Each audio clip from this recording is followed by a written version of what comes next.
할렐루야. 오늘도 수요 예배 자리에 나오신 여러분을 진심으로 환영하고 축복합니다. 혹시 그 중2병이라고 들어보셨습니까? 들어보셨어요? 알고 계세요? 많이 하시네요. 중2병이라고 이렇게 사춘기에 접어든 아이들을 조금 이렇게 속되게 부르는 표현인데요. 보통 아이들이 사춘기에 접어들면 그 누구도 건드릴 수 없는 전능한 존재가 되지 않습니까? 이 남자 아이들에게서 흔히 이렇게 나타나는 것입니다. 남자 아이들 중학생 된 이렇게 손자들 이렇게 보시면 이렇게 눈빛부터 달라지죠. 나는 남들과 다르다는, 나는 특별한 존재야라는 어디서 생겨난 건지 모르는 이 자신감과 허세가 흘러 넘치는 시기, 사춘기입니다. 이 길을 걸어가다가도 일단은 다 째려봅니다. 이렇게 째려보고 그냥 걷는 법도 없습니다. 덜렁덜렁 걸으면서 머리도 이렇게 연예인처럼 광고 찍듯이 촥 넘겨지고 누가 나 보나 안 보나 이렇게 시선 좀 의식한 다음에 또 목소리는 얼마나 크게 말하는지 이 관심을 좀 받아야 되거든요. 얼마나 크게 말하는지 모릅니다. 무엇이든 다 할 수 있고 내가 최고라는 그 자신감, 정말 그 누구도 막을 수 없죠. 이 주변 사람들은 그런 아이들을 보면서 어떻게 할 뿐입니까? 그저 아이고 제 중2병 왔다 하면서 못 건드리니까 그냥 시간이 해결해 주기를 바랄 뿐입니다. 그런데 정말로 시간이 지나면서 여러 가지 일들을, 또 어려운 일들을 이 아이들이 마주하게 되면 스스로 그 현실을 자각하게 되면서 힘이 쭉 빠져요. 힘이 쭉 빠지면서 말도 없어지고 자존감도 사라지고 그렇게 고독함을 느끼게 되는 시기가 이 사춘기이죠. 넘치던 자신감은 사라지고 그 아이들이 그런 걸 느껴요. 세상에 나 혼자 남겨진 것 같고 이제 앞으로 어떻게 살아야 하나 깊은 고민과 이 두려움에 빠지는 시기를 우리 아이들이 경험하곤 합니다. 이럴 때, 이런 아이들을 바라보실 때 우리 어른들이 더욱 그 아이들을 품어주셔야 합니다. 너희들이 잠깐 이렇게 헷가닥하고 있을 때 애도 우리는 같이 있었다고, 너희들이 잠깐 정신을 딴 데 팔고 있을 때에도 너는 혼자 있었던 게 아니라 우리가 같이 있었다고, 그렇게 걱정하지 말라고, 괜찮다고 안아주면서 그 아이들이 경험하는 어떤 상실감 또는 불안과 두려움을 소망으로 채워주면서 위로해 주어야 합니다. 그럴 때 아이들이 나 혼자가 아니었구나, 나를 지금도 도와주고 옆에서 지켜보는 사람들이 있구나 하면서 위안을 삼고 다시 회복되는 것이죠. 그런데 이 중2병과 같은 비슷한 게 신학대학원을 다니는 학생들에게도 나타난다는 것을 아십니까? 중2병과 같은 게 신학대학원, 목사님은 바로 웃으시는데 신학대학원을 다니는 학생들에게도 이 중2병이 다는 아니지만 종종 나타나곤 합니다. 신대원에 처음 들어갈 때에는 이 부르심에 대한 감격과 감사가 막 넘쳐나요. 그래서 주님을 위해서라면 내가 무엇이든 다 할 수 있을 것 같고 눈빛부터 달라지고 자신감과 열정이 아주 넘쳐나는 시기를 경험하게 되는데요. 정말 감사해서 모든 것이 은혜라 고백하면서 잠깐 어려운 일들, 작고 큰 소소한 일들 다 경험하더라도 오뚜기처럼 금방 일어납니다.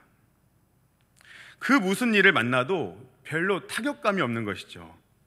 그러다가 슬슬 신학대학원 2학년을 거치게 되면서 엄청난 양의 과제와 시험과 여러 가지를 만나게 되고 또 점점 졸업이 가까워지지 않습니까? 3년 다니면 졸업을 하는데 점점 졸업이 가까워지면 이 자신감 넘치던 그 모습은 온데간데 없고 이 공허함, 불안을 경험하게 되는 시기가 도래합니다. 이 졸업을 마주하게 될 그 당시에 그 불확실한 미래, 졸업을 마주했을 때의 그 불확실한 미래에 시선이 집중되기 시작하면서 이 불안을 경험하게 되지요. 하나님이 정말 나와 함께 하시는 거 맞나? 별 생각을 다 하면서 이것저것 현실적이고도 합리적인 계획들을 세우기도 합니다.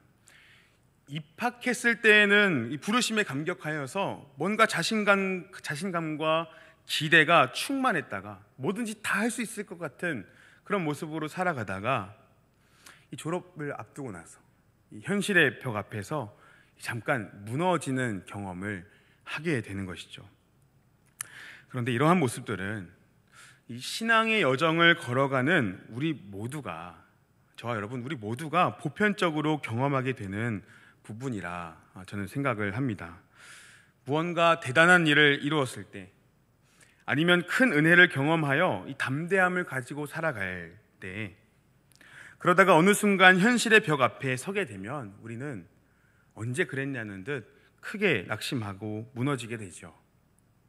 갈멜산 전투 후 이 로뎀나무 아래에 있었던 엘리야처럼, 아니면 오늘날 수련회에서 큰 은혜를 받은 후에 현실로 돌아와서 다시 넘어지는 많은 아이들처럼, 사실 우리들도 담대하게 믿음으로 살아가다가, 믿음으로 출발했다가 넘어지고 실수하고 또 그렇게 낙심하게 될 때가 정말 많습니다.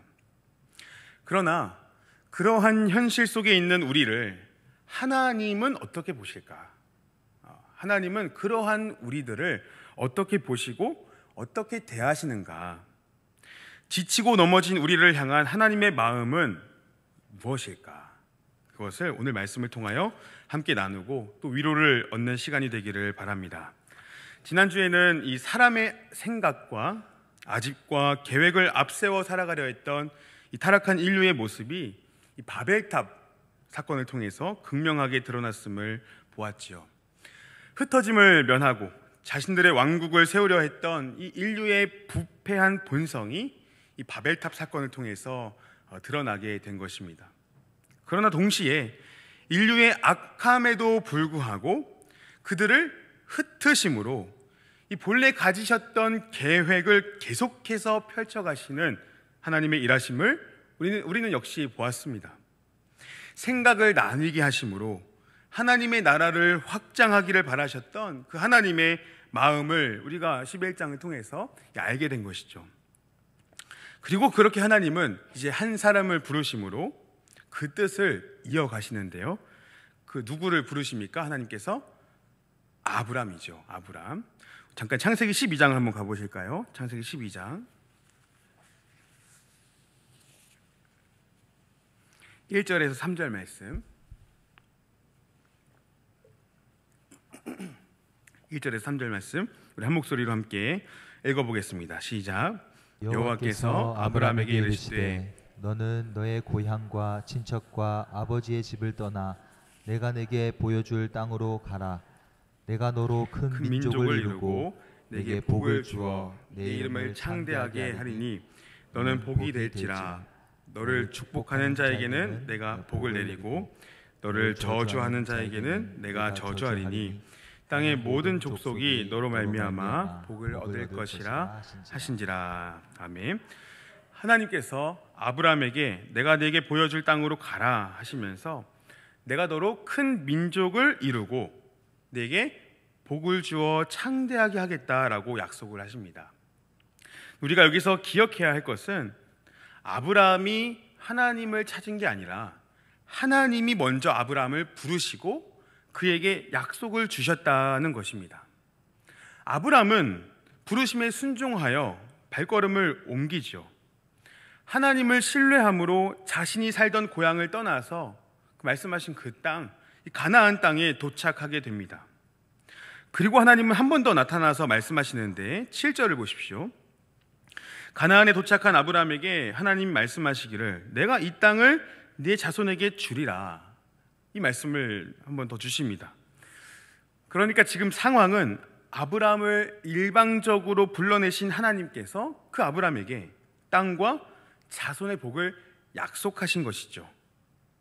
아브라함 입장에서는 하나님께 은혜를 입은 것이고 감격과 감사와 복을 누리게 되는 것입니다. 근데 문제는 뭐냐 하면 아브라함이 마주한 삶의 자리가, 그가 마주했던 그 삶의 자리가 그가 받은 약속과는 매우 동떨어진 것처럼 보였다는 것입니다. 분명 하나님이 이런 약속을 주셨지만 아브라함이 마주했던 삶의 자리는 그 약속과는 좀 관계가 없는 것처럼 보였던 것이죠.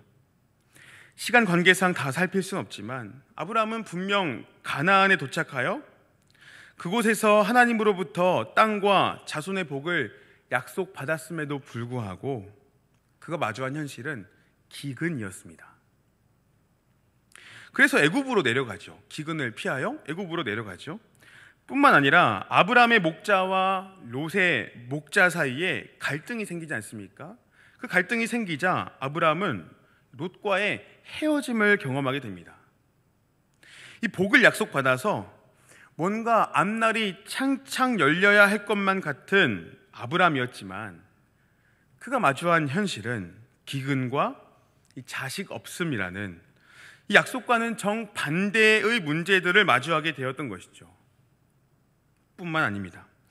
오늘 본문 바로 앞장인 14장에는 찾아서 읽진 않겠지만 이 14장에는 아브라함이 엘람 왕 그돌라오멜과 또 그 동맹국들에 대항하여서 이 전쟁을 치르거든요.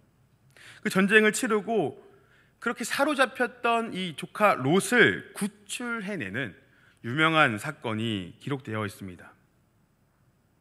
그러니까 아브라함의 삶을 생각해 보면 사실 그렇게 평탄한 것은 아니었던 것이죠.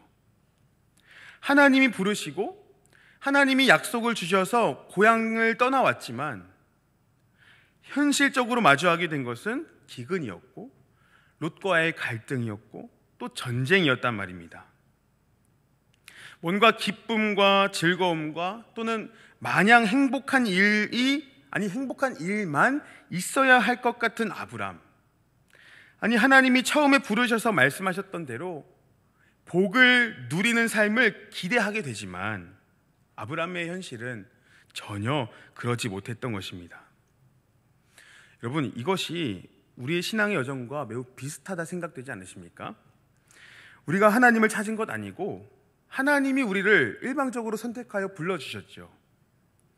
하나님의 일방적인 은혜를 경험할 때 우리는 정말 무엇이든 할 수 있을 것 같은 자신감으로 채워집니다. 하나님이 함께 하신다는 것을 생각하면서 한 걸음 한 걸음 발을 내딛기 시작하죠. 그러나 우리가 마주하는 현실은 어떻습니까? 부요함과 잘됨보다 고난과 어려움을 마주하게 됩니다. 문제가 없어야 하고 혹 문제가 생겨도 알아서 딱딱 해결될 것을 기대하곤 하지만 우리의 현실은 그게 아닌 것이죠. 하나 해결되면 또 하나가 터지고 겨우 또 하나 해결되면 또 다른 문제가 터지는 우리네 삶입니다. 가정의 문제가 해결되면 직장의 문제가 생기고 직장의 문제가 해결되면 관계의 문제가 생기고 또 관계의 문제가 해결되면 갑자기 건강의 문제가 또 생겨오고 그렇게 우리는 다양한 문제들을 마주하면서 지치게 될 때가 참 많은 것 같습니다. 아브람도 마찬가지였어요. 지칠 대로 지친 상황이었죠. 심지어 14장에서 아브람은 하나님의 도우심으로 그 큰 전쟁을 치르고 조카 롯을 성공적으로 구해오긴 했지만 그의 마음속에는 불안과 두려움이 가득 남아있었을 것입니다. 언제 또 그 연합군들이 쳐들어올지 모르는 이 분명 복수하러 올 것이라는 그 두려움이 없을 수가 없지요. 이러한 아브라함의 현실을 전제하면서 오늘 본문을 읽도록 안내하고 있는 표현이 우리 1절을 보시면 1절 처음에 뭐라고 기록됩니까? 이후에입니다. 이후에 부르심과 약속을 받았지만 마주한 현실들은 약속과 동떨어져 있는 듯한 상태. 그렇게 지치고 불안하고 두려움으로 가득한 삶을 살았던 아브라함의 시간 이후에 하나님이 아브라함에게 다시 나타나셔서 말씀하시는 것이죠. 뭐라고 말씀하세요? 아브라함아, 두려워하지 말라. 나는 네 방패요 너의 지극히 큰 상급이니라. 확실한 것은 하나님은 아브라함이 두려움 속에 있었다는 것을 아셨습니까? 모르셨습니까? 아셨습니다. 하나님이 모르지 않으셨지요. 아브라함이 두려움 가운데 있을 때 그러한 아브라함에게 말씀하시는 하나님, 그렇게 두려워하지 말라 하시면서 용기와 힘을 주시는 하나님을 우리가 보게 됩니다. 그리고 하나님은 이렇게 말씀하시죠. 내가 너의 방패다. 내가 너의 방패다. 저는 이 하나님께서 아브라함에게 내가 너의 방패야 라고 말씀하신 이 부분을 이렇게 읽고 좀 묵상하다가 한편으로 되게 감사한 마음도 생겼고 제 마음을 울리기도 했습니다. 여러분, 방패는 공격 무기가 아니죠. 오히려 적의 공격으로부터 나를 지키고 보호해 주는 것이 방패이죠. 만약 하나님께서 이 상황에서 아브라함아 두려워하지 말라 내가 너의 창이다 했으면은, 저였으면은 또 싸우라는 건가? 그런 생각을 했을 겁니다. 그런데 하나님은 나는 너의 방패다. 하나님께서 자신이 방패임을 말씀하시면서 이 보복을 당할까봐, 아니면 또 어떤 문제를 이렇게 만나게 될까봐 불안과 두려움으로 가득했던 이 아브라함을 보호하고 지키는 자가 바로 나다라는 것을 계시해 주시는 것입니다. 여러분, 하나님께서 오늘 우리의 방패가 되심을 믿으십니까? 오늘 저와 여러분의 방패가 되심을 진정 믿으십니까? 우리 앞에 어떤 일이 일어날지 모르지만 여전히 불안과 두려움을 가지고 살아갈 때가 많지만 하나님만이 우리의 방패가 되심을 꼭 기억하고 붙드는 우리 성도님들 되시기를 간절히 소망합니다. 반대로 말하면 이것은 우리가 마주한 현실과 문제들에 대하여 우리가 가진 그 어떤 것을 방패 삼지 말아야 한다는 것을 의미하기도 합니다. 우리가 가진 물질과 재능, 우리의 그 어떤 것으로도 방패 삼지 않고 오직 하나님만이 우리를 지키시고 보호하시는 방패 되심을 기억하시기를 바랍니다. 그리고 하나님은 이어서 말씀하시죠. 나는 너의 지극히 큰 상급이니라. 이 전투 후에 소돔 왕으로부터 그 어떤 전리품도 받지 않았던 이 아브라함에게 하나님 자신이 큰 상급이라 말씀해 주심으로 이 아브라함의 마음을 위로해 주시고 또 보상해 주셨던 것이죠. 참 감사하고 위로를 주시는, 또 소망을 주시는 하나님의 모습을 보게 됩니다. 그런데 이에 대한 아브라함의 반응, 그게 또 중요하겠죠. 이에 대한 아브라함의 반응이 2절과 3절에 기록되는데요. 우리 2절과 3절, 15장 2절 3절 다시 한번 한 목소리로 읽어보겠습니다. 시작. 아브라함이 이르되 주 여호와여 무엇을 내게 주시려 하나이까? 나는 자식이 없사오니 나의 상속자는 이 다메섹 사람 엘리에셀이니이다. 아브라함이 또 이르되 주께서 내게 씨를 주지 아니하셨으니 내 집에서 길린 자가 내 상속자가 될 것이니이다. 아멘. 내가 너의 큰 상급이요 라고 말씀하신 하나님께 아브라함이 갑자기 조금 서운한 감정이 올라온 겁니다. 상급이요? 하나님, 무엇을 주시겠다는 말씀이십니까? 나는 자식이 없습니다. 하나님이 제게 자손을 안 주셨으니 그냥 이 엘리에셀을 제 상속자로 삼겠습니다 라고 말하죠. 그런데 지금 아브라함은 이것을 굉장히 격정적인 어조로 말하고 있는 것인데요, 이 원문에는 보십시오라는 말이 담아 있습니다. 보십시오라는 의미가 담겨 있어요. 하나님, 나에게 뭘 주시려고 하신단 말입니까? 나에게 자식이 없지 않습니까? 보십시오. 당신이 나에게 씨를 안 주셨잖아요. 보십시오. 내 집에서 길린 자가 내 상속자가 될 것입니다 라고 지금 하나님께 굉장히 격정적인 어조로 항의하고 있는 것입니다. 그런데 아브라함의 이런 반응이 이해될 법하지요. 하나님이 부르셨고 하나님이 약속을 주셨는데 아브라함이 마주한 현실은 전혀 약속과 일치되지 않은 것처럼 느껴졌기 때문입니다. 이때 아브라함의 나이가 대략 한 80세 전후로 추정이 되는데요. 하나님의 약속이 주어졌지만 여전히 자손은 없고 그저 마주했던 것은 기근과 전쟁으로 인하여 지치고 불안하고 또 두려움을 경험하게 되니 자신이 마주한 현실의 벽 앞에서 절망과 한탄이 섞인 목소리로 하나님께 항의하듯 외친 것입니다. 그런데 이때 하나님이 어떻게 하시죠? 아브라함에게 다시 말씀하시기를 엘리에셀이 아니라 너의 몸에서 날 자가 너의 상속자가 되리라, 이런 말씀을 주십니다. 그리고 그를 밖으로 끌고 나가서 하늘을 우러러 뭇별을 셀 수 있나 보라. 뭇별을 셀 수 있나 보라. 너의 자손이 이와 같으리라 라고 말씀하시죠. 아브라함이 하나님께 뭐라 말씀드렸죠? 보십시오 하나님, 당신이 나에게 씨를 주시지 않으셨잖아요. 보십시오, 이 엘리에셀이 내 상속자가 될 것입니다 라고 했을 때 하나님은 아브라함아, 하늘을 우러러 뭇별을 보거라 하시면서 그의 시선을 그가 마주한 현실이 아닌 하나님의 약속을 향하도록 이끄시는 것입니다. 이 많은 별들이 보이니 너가 지금 봐야 할 것은 그 현실이 아니라 이 많은 별들이야. 너의 자손이 이와 같을 것이란다 하면서 아브라함에게 다시금 약속을 상기시켜 주시는 것이죠. 여러분, 우리들 역시 이렇게 신앙생활을 하다 보면은 무너질 수 있습니까? 없습니까? 있습니다. 저도 많이 무너지고요. 여러분들도 자주 무너짐을 경험할 때가 있으실 겁니다.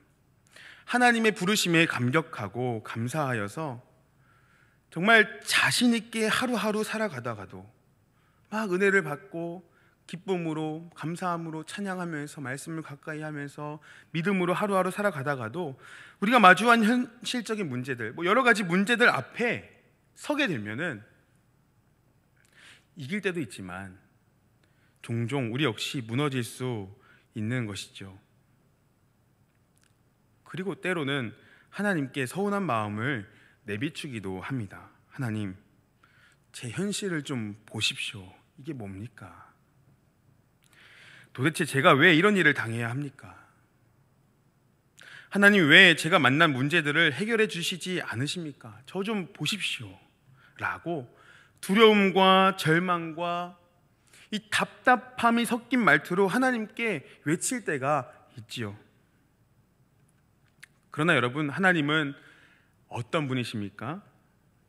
약속을 절대로 어기지 않으시는 신실하신 하나님이십니다. 하나님은 그러한 우리에게 다시 약속을 떠오르게 하시며 말씀으로 우리를 찾아오시고 우리를 회복시키시고 다시 일으켜 세우시는 분이심을 믿으시기를 소망합니다. 어찌해야 할 바를 모르고 있을 때 이 자존감도 떨어지고 도대체 믿음으로 산다는 것이 무엇인지 회의감과 낙심과 불안이 찾아올 때, 이 불확실한 미래로 인하여서 두려움을 가지고 있을 때 내가 너와 함께한다. 내가 너를 불렀고 내가 한 약속은 반드시 지킨다 라고 말씀을 통하여서 위로와 힘을 주시는 하나님, 이 언약의 신실하신 하나님을 붙드시기를 간절히 소망합니다. 하나님이 아브라함에게 다시금 약속을 확인시켜 주셨을 때 아브라함은 이렇게 반응하기 시작하죠. 6절을 보십시오. 아브라함이 여호와를 뭐 했다고 합니까? 믿었다고 합니다. 그리고 여호와께서는 이를 그의 의로 여기셨다고 기록하지요. 그렇다면 여기서 아브라함의 믿음은 무엇이겠습니까? 아브라함의 믿음? 지금 좀 전에 설명드렸던 것처럼 아브라함의 상태가 좋아 보입니까? 안 좋아 보입니까? 별로 안 좋아 보이죠. 썩 그리 좋은 상태는 아니었죠. 엄밀히 말하면 12장에서 하나님이 아브라함을 부르시고 약속을 주셨을 때, 그렇게 고향을 떠나왔을 때가 뭔가 우리가 볼 때에는 아브라함의 믿음이 더 굳건해 보입니다. 의심 없이 믿음으로 순종하여 고향을 떠났던 것처럼. 사실 지금 이 시점은 아브라함이 굉장히 지쳐있고 두려움과 불안과 이 자신의 현실에 모든 시선이 집중되어 있을 때지요. 심지어 하나님의 뜻을 불신하고 엘리에셀을 자신의 상속자로 삼겠다고 하나님께 항의하던 때입니다. 그런데 이때 하나님이 다시금 약속을 주시면서 아브라함으로 하여금 그 약속을 믿도록 인도하시는 것입니다. 이 아브라함의 믿음은 그의 삶이 최정상에 있을 때 나타난 것이 아닌 것이죠. 오히려 바닥을 찍고 있던 아브라함이 신실하신 하나님의 약속을 다시 붙잡을 그때, 그 바닥을 찍고 있었던 그때 하나님은 그의 믿음을 보시고 의로 여겨 주십니다. 여기서 우리는 잠깐 생각해 보아야 할 것이 있습니다. 우리는 종종 우리의 믿음이 얼마나 대단한가에 집착하곤 하죠. 이 집착이라는 게 좀 부정적으로 받아들이실 수 있겠지만 우리의 믿음이 얼마나 대단한가에 집중하곤 합니다. 그러나 사실 우리의 믿음이 얼마나 대단한가는 오해하지 말고 들으시면 좋겠는데요, 우리의 믿음이 얼마나 대단한가는 그렇게 중요한 것이 아닙니다. 이 믿음은 우리의 공로가 되지 않고 약속을 받는 수단이 되기 때문이죠. 다시 말하면 우리의 믿음이 얼마나 강하고 대단한가 보다 더 중요한 것은 작은 믿음일지라도, 연약한 믿음일지라도 이 믿음으로 붙들고 있는 그 약속의 내용과 하나님이 그 약속에 신실하시다는 사실, 이게 더 중요한 것입니다. 저는 이 부분에 대해서 종종 묵상하곤 할 때 팀 켈러라는 목사님의 말씀을 또 설명을 스스로 되새기곤 합니다. 여러분 한번 이렇게 상상을 해보십시오. 이 절벽이 있다고 가정해 보십시오. 절벽이 있죠. 눈을 감으면 조실까봐 눈 뜨고 상상해 보십시오. 절벽이 있습니다. 그리고 여러분이 그 절벽에서 떨어지고 있는데 절벽 중간쯤에 가지 하나가 이렇게 쏙 튀어나와 있는 겁니다. 절벽에 떨어지고 있는데 그 중간쯤에 가지 하나가 튀어나와 있는 거예요. 절벽에서 떨어지고 있는 여러분이 그 가지를 잡고 살아남기 위해서 중요한 것이 무엇이겠습니까? 그 가지를 잡기만 하면 목숨을 건질 수 있다는 믿음이 얼마나 강한가가 중요할까요? 물론 중요하죠. 그러나 더 중요한 것은 그 가지가 얼마나 튼튼한가입니다. 그 가지가 얼마나 튼튼해서 여러분을 지탱해 줄 수 있는가가 중요한 것이죠. 걸쳐 있기만 해도 가지가 강력하면 살아남을 수 있는 겁니다. 믿음으로 아무리 꽉 잡아도 연약한 가지이면 그대로 떨어지게 되는 법이지요. 우리의 믿음이 얼마나 대단한가 보다 우리가 믿는 하나님, 곧 언약에 신실하신 하나님이 우리를 붙잡고 계시며 이끌고 계심을 아는 것이 더욱 중요합니다. 하나님은 아브라함이 낙심하고 지쳐 있을 때 자신의 생각과 계획으로 이 엘리에셀을 상속자로 삼겠다고 말할 때조차 그에게 하늘의 별들을 보이시면서 약속을 상기시켜 주시는 것이죠. 너의 몸에서 날 자가 너의 상속자가 될 것이란다. 그리고 너의 자손이 하늘의 별과 같이 셀 수 없이 번성할 것이란다. 나는 약속을 반드시 지킨다. 이것을 보여주신 것입니다. 그렇게 신실하신 하나님이 지쳐있고 또 낙심하고 좌절 중에 있는 이 아브라함에게 다시금 약속을 확인시켜 주시고 그의 작은 믿음일지라도 하나님의 계획 안에서 이끌고 가시는 것을 우리가 창세기 15장을 통해서 볼 수 있는 것이죠. 이제 말씀을 정리합니다. 사랑하는 우리 성도님들, 우리가 하나님을 찾은 것이 아니라 하나님께서 우리를 은혜로 부르셨음을 믿으십니까? 우리가 하나님께 약속한 것이 아니라 하나님께서 우리에게 약속을 주시고 그 약속을 신실하게 성취하심도 믿으십니까? 사실 이 아브람과 맺으신 언약은 이미 예수 그리스도 안에서 성취되었죠. 아브라함은 그 약속이 그리스도 안에서 성취될 것을 믿음으로 바라보았고, 우리는 언약을 성취하신 예수 그리스도를 믿음으로 의롭다 여김을 받습니다. 이 믿음 역시 하나님께서 주시는 선물이죠.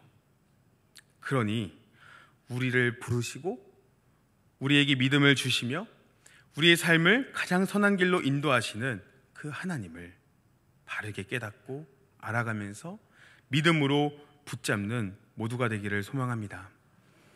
때로 우리가 마주한 현실적인 문제들로 인하여 흔들린다 하더라도, 우리가 약하여 넘어지고 쓰러진다 하더라도, 우리 믿음의 대상이 되시며 믿음의 내용이 되시는 하나님이 신실하시다는 것, 그것으로 인하여 다시 일어서는 우리 성도님들 되시기를 간절히 바랍니다.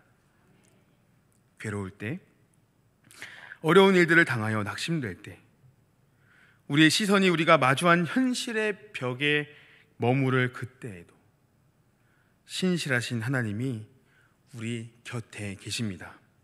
괜찮다고, 내가 함께한다고 말씀을 통하여 우리에게 위로와 소망을 주시는 분이 저와 여러분의, 우리의 하나님이십니다. 이 사실을 기억하면서 이 언약에 신실하신 하나님 앞으로 다시 한 걸음 나아가 위로와 소망을 누리시는 우리 모든 성도님들 되시기를 주님의 이름으로 축복합니다. 말씀 생각하시면서 찬송가 543장 어려운 일 당할 때